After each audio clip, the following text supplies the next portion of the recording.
Հարգելի հեռուստադիտողներ, մենք վերադարձանք, այսօր դեկտեմբերի 1-ն է, ձիահի դեմ պայքարի համաշխարհային օրն է։ Եվ այդ առիթով մենք այսօր մեր հյուրի հետ խոսելու ենք միավ կանխարգելման, տարածման եւ բուժման հանրապետությունում անցկացվող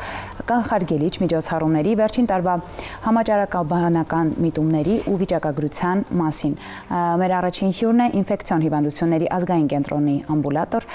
կլինիկայի ղեկավար Հերմինե Հովակիմյանը։ Լույս առավոտի։ Բարի լույս։ Ինչպես եք արթնացել։ Լավ, փորձել եմ կարողանալ արթնանալ, որտեղ ձմռան ամիսներին բավականին դժվար է։ Այո։ Տիկին Հովակիման, այսօր դեկտեմբերի 1-ն է եւ ամբողջ աշխարհը նշում է ձիահի դեմ պայքարի օրը։ Ձեր կարծիքով այս օրը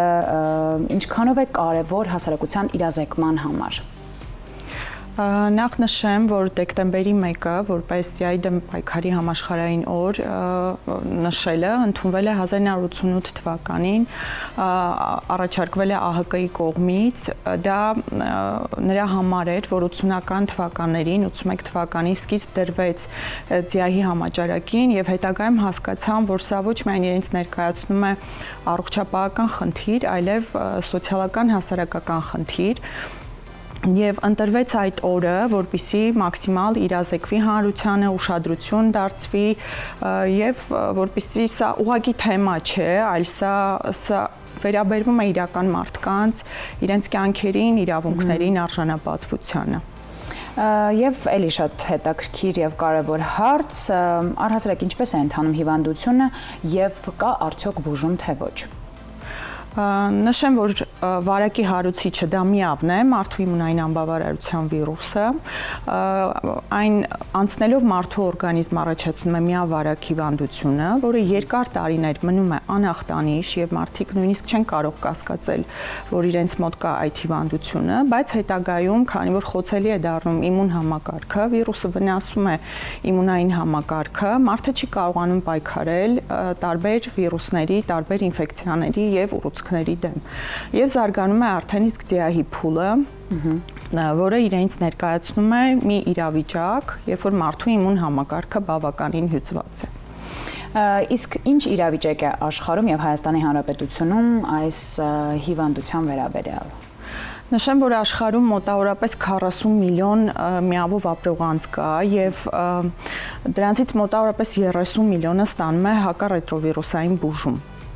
Դա բավականին մեծ պրոգրես է, քանի որ դա մոտավորապես միավով ապրող անձանց 75%-ն է, եթե մոտ 20 տարի առաջ ընդամենը 2%-ն էր ստանում բուժում։ Այո, բուժում գոյություն ունի, բուժումը արդյունավետ է եւ բուժումը հնարավորություն է տալիս մարդկանց ապրելու լիարժեք կյանքով։ Հրաշալի։ Հայաստանում վերջին տարիներին մենք արձանագրում ենք դեպքերի աճ, բայց դա իհարկե պայմանավորված է ավելի մեծ հայտնաբերելիությամբ, քանի որ մեզ մոտ ընդլայնվել են կանխարգելման ծրագրերը եւ մենք ավելի շատ դեպքեր ենք բացահայտում, որի պատճառով ունենում ենք նաեւ դեպքերի աճ։ Դա տանում է նրան, որ հետագայում ինչքան շատ դեպքեր բացահայտվեն, այնքան շատ կկցվեն բուժմանը եւ ինչքան շատ մարդ բուժվի, այնքան հետագա նոր դեպքերը կսկսեն նվազել։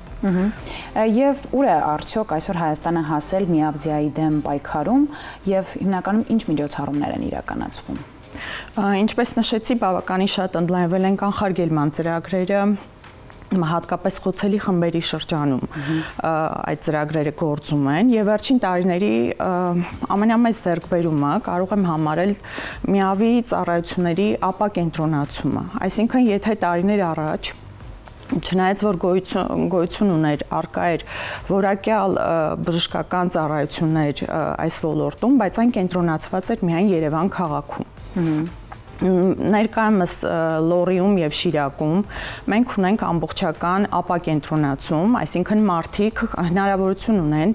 իրենց ամբողջ եւ ախտորոշում, բուժում, բուժման վերահսկում, բուժման արդյունավետության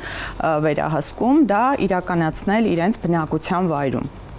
Իսկ որ խմբերն են համարվում ամենաբարձր ռիսկային եւ ինչ ծրագրեր են գործում հենց այդ խմբերին աջակցելու համար։ Ամենախոցելի խմբերը միավի տեսանկյունից ոչ ոք ապահովագրված չէ, սկսեմ այստեղից եւ կա նաեւ վիճակագրություն, որ կանանց մեծամասնությունը հենց վարակվում է իրենց մշտական զուգընկերոջից, հենց իրենց ամուսնուց։ Կա նման վիճակագրություն, բայց իհարկե մենք ունենք ռիսկի խմբեր, որոնց շրջանում տարածվածությունը բավականին ավելի բարձր է, քան ստանդարտ պոպուլյացիայի շրջանում։ Դրանք ուրեմն ներերակային թմրանյութեր օգտագործողներն են, տղամարդկանց հետ սեռական հարաբերություն ունեցող տղամարդիկ, կոմերցիոն սեռական ծառայություններ մատուցող անձինք, ինչպես նաև մեր հանրապետությունում աշխատանքային միգրանտները, քանի որ հիմնականում միգրանտները մեկնում են Ռուսաստանի Դաշնություն, որը միավի տարածվածության առումով ավելի բարձր տարածվածություն է այնտեղ, քան մեր հանրապետությունում։ Իսկ ինչ նոր մոտեցումներ կամ տեխնոլոգիաներ են օգտագործվում մեր երկրում կանխարգելումը եւ վաղ հայտնաբերումը բարելավելու համար։ Ուրեմն նախ ասեմ, որ մեր երկրում առկա է ժամանակակից, անվտանգ եւ բավականին արդյունավետ բուժում, բավականին ժամանակակից պրեպարատներ ենք մենք օգտագործում բուժման մեջ։ Հիմա շատ ընդլայնված են կանխարգելման միջոցառումները, դրանք նախա եւ հետկոնտակտային կանխարգելումն է։ Ինչ է նշանակում նախակոնտակտային կանխարգելում, որը տարեց տարի մեր երկրում ավելի ավելանում է, դա երբ որ անձը գիտակցելով, որ ինքը դրսևորելու է ռիսկային վարքագիծ, նախապես սկսում է ընդունել դեղորայք։ Ներկայումս այդ ծառայությունը մեր երկրում հասանելի է եւ անվճար է։ Իսկ ինչպես է փոխվել հասարակության վերաբերմունքը միավ ունեցող մարդկանց նկատմամբ եւ հիմնականում ինչպես պայքարել ստիգմայի դեմ։ Երևի թե ամենամեծ խնդիրը հենց խտրականությունն է այս մարդկանց հանդեպ, որովհետև ինչպես տարիներ առաջ նշել էր UNAIDS-ը, սպանում է ոչ թե վիրուսը, այլ սպանում է անտեղյակությունը, վախ, ամոթի զգացումը, նաև ինֆորմացված չլինելը։ Մենք բավականին մեծ առաջընթաց ունենք վիրուսի կենսաբանական տեսանկյունից, բայց դեռևս ունենք անելիքներ խտրականության դեմ պայքարում, որովհետև կան կարծրատիպեր, պետք է իրականացվեն բավականին շատ համարիր միջոցառումներ, թե պետք է փոխվի մարդկանց վերաբերմունքը, պետք է միշտ հիշեն, որ միավով ապրող մարդիկ իրենք անվտանգ են շրջապատի համար եւ բուժում ստանալով իրենք չեն փոխանցում վիրուսը այլ մարդկանց, որտեղ մեր հասարակության մեջ կա թյուր կարծիք, չէ՞։ Այո։ Կարծում եմ պետք է խոսենք հիմնականում այդ մասով, որովհետեւ շատերը չգիտեն հիվանդությունը որպես այդպիսին, գիտեն օրինակ նստես կողքը վարակվես, օրինակ դες։ Ոչ, կենցաղային ճանապարհով միավը չի փոխանցվում, այո։ Այդ մասով կուզեմ մի փոքր մանրամասնեք։